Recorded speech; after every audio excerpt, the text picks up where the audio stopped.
Selamat pagi jemaat sekalian yang dikasihi Kristus. Kiranya kita tetap semangat dan dalam rasa syukur selalu. Sebelum kita disapa oleh firman Tuhan, marilah kita lebih dahulu menundukkan hati dan pikiran kita. Marilah kita berdoa. Damai sejahtera Allah yang melampaui segala akal, itulah kiranya yang memelihara hati dan pikiranmu di dalam Kristus Yesus Tuhan kita. Amin. Firman Tuhan pada hari ini Rabu 24 Maret 2021 terambil dari Injil Lukas pasal 18 ayat 31. Firman Tuhan berkata, Yesus memanggil ke-12 muridnya, lalu berkata kepada mereka, "Sekarang kita pergi ke Yerusalem, dan segala sesuatu yang ditulis oleh para nabi mengenai anak manusia akan digenapi." Dalam bahasa Batak dikatakan, alai diarahon ma na 10 ninna mamadok nasida. Nanakko mahita tu Yerusalem, jala tulus ma tu anak nijol maisa sudeda, natar surat diaka panurirangi. Demikian bunyi firman Tuhan. Topik hidup yang menggenapi kehendak Bapa. Jemaat Kristus yang saya kasihi, biasanya orang menghindar dan menjauh dari masalah, apalagi yang namanya penderitaan. Karena pada umumnya orang takut terhadap masalah dan penderitaan yang dapat mengakibatkan kesusahan dan rasa khawatir yang berlebihan, sehingga menimbulkan ketidaknyamanan, stres, dan bahkan penyakit. Akan tetapi berbeda dengan Tuhan Yesus yang tidak menghindar dari penderitaan dalam hidup dan pelayanannya. Tuhan Yesus tahu bahwa salah satu tujuan hidupnya adalah untuk melaksanakan atau mewujudkan kehendak Bapanya. Meskipun untuk menggenapi kehendak Bapanya itu, dia harus mengalami penderitaan, pengorbanan, dan kehilangan nyawa, demi untuk menunjukkan kasih, kesetiaan, ketaatan kepada Sang Bapa. Tuhan Yesus bersedia dan rela hati untuk menggenapi rencana Bapanya, untuk menyelamatkan dan membebaskan manusia dan dunia ini dari belenggu dosa, agar setiap orang yang percaya dan mau mengikut Dia dengan setia mendapatkan sukacita dan hidup yang kekal. Malah dalam nas ini kita membaca bahwa Yesus yang mengajak dan menggerakkan dan mengarahkan para muridnya untuk berangkat ke Yerusalem.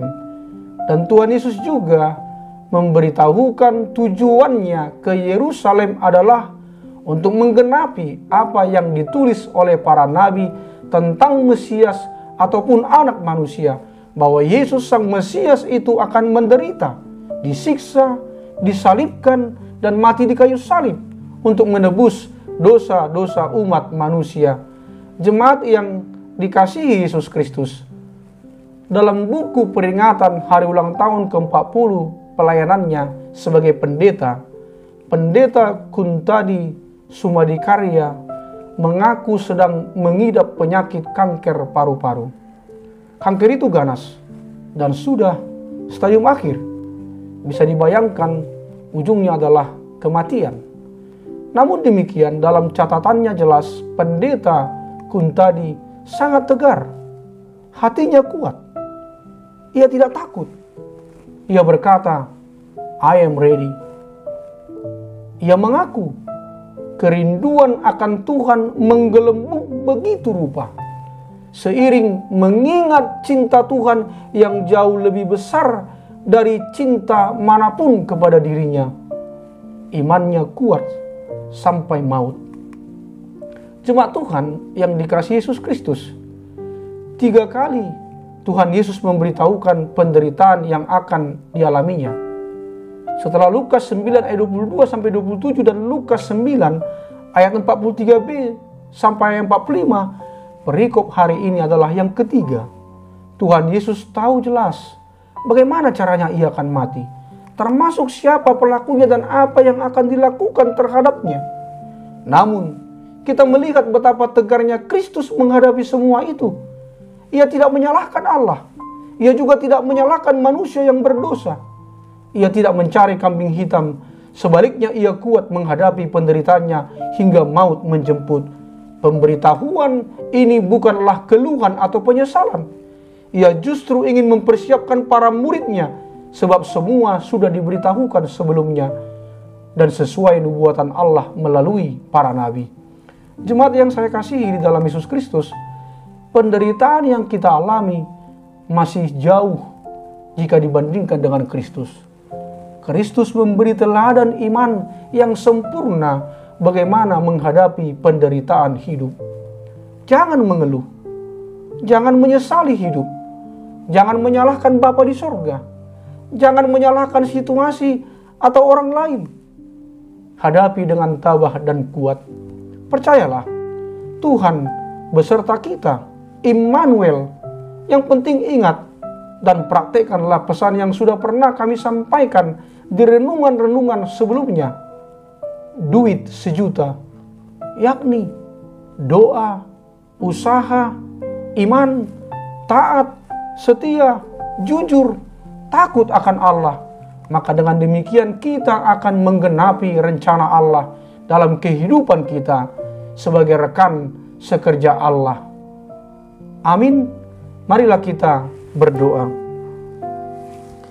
Terima kasih ya Bapa atas firman-Mu yang mengingatkan kami supaya kami tidak takut atau menghindar terhadap masalah dan penderitaan hidup.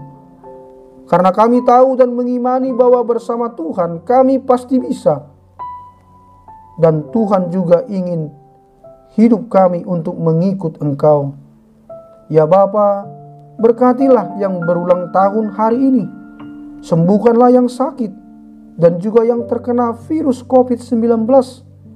Hiburkanlah yang sedih dan kuatkanlah yang lemah. Berikanlah apa yang menjadi kerinduan di hati kami masing-masing. Hanya di dalam nama Tuhan Yesus Kristus kami telah berdoa. Amin. Selamat pagi. Selamat beraktivitas. Salam sehat. Tetap semangat dan bersyukur. Tuhan Yesus memberkati.